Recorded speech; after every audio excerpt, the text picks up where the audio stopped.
Vladimir Putin is heading to China for talks with the Chinese leader Xi Jinping. The Russian president's trip comes less than a week after U.S. President Donald Trump wrapped up his own trip to Beijing.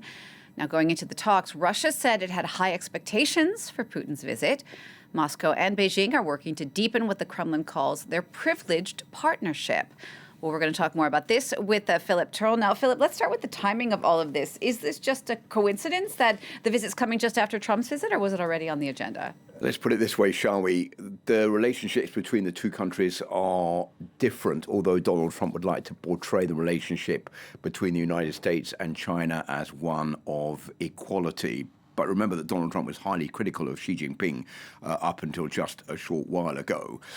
This time round, Vladimir Putin is coming to see Xi Jinping in Beijing. He's due to fly in later today. They're meeting the two leaders tomorrow. This is a much more long-lasting, friendly relationship between the two men. They describe it as ironclad. This is the 25th time that Vladimir Putin has met with Xi Jinping in Beijing. So the two leaders know each other very well. They have many points in common, but it's been thrown up in the air somewhat by the war in Ukraine. And of course, Russia is under sanctions. It looks towards Beijing to be the country that can help it out of the sanctions that are not applied by Beijing but by the West. And the other thing which is very important for the Russians is that it desperately needs the fact that Beijing will buy Russian products so that Russia can fund the war in Ukraine. So I think that is one of the issues, or probably the main issue, that's going to be the discussion point between Xi Jinping and Vladimir Putin when he arrives in the country tomorrow. Just to give you a bit of a heads up on that, Russia is importing more than 90% of sanctioned technology by the West now from China to help it in the war effort against Ukraine. That's a 10% increase on the last year. And 70% of China's imports from Russia consist of mineral fuel, including 30% increase in oil exports to China since 2022.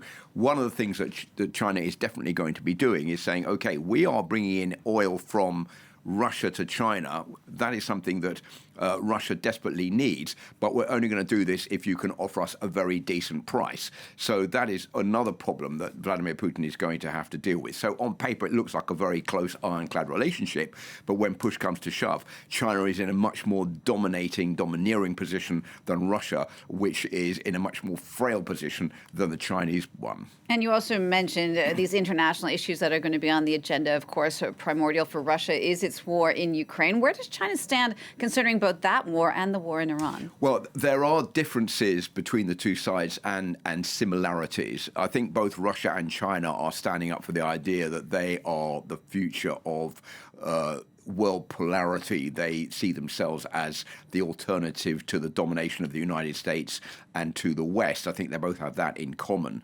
They are, I think the Chinese are looking at this as something that would be opportunistic for Beijing, profitable for the Chinese, because both America and Russia are at the moment embroiled in wars that are of their own making, and China will try to pull itself and make profit out of all of that. They are also trying to take advantage, I think, of the break that Donald Trump has imposed in the world on the US's traditional allies by putting the US in a more isolated position, which is only going to be good news for the Chinese and eventually also for the Russians. So that is another aspect that will bring the two countries together. I mentioned the war in Iran.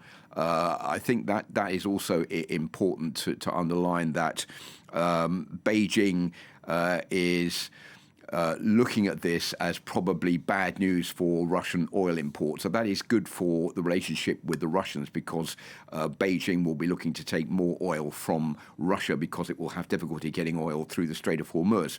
But there has been no praise for the Russian invasion of Ukraine. It's remained in the background as far as that is concerned. And I think what the Chinese are saying is that we're not dependent totally on oil imports from Russia. We're going to diversify in the future to get oil from other nations around the world, just to keep a little bit of distance with the Russians, to keep them on toes so that they can profit from Russia's oil imports at a decent price.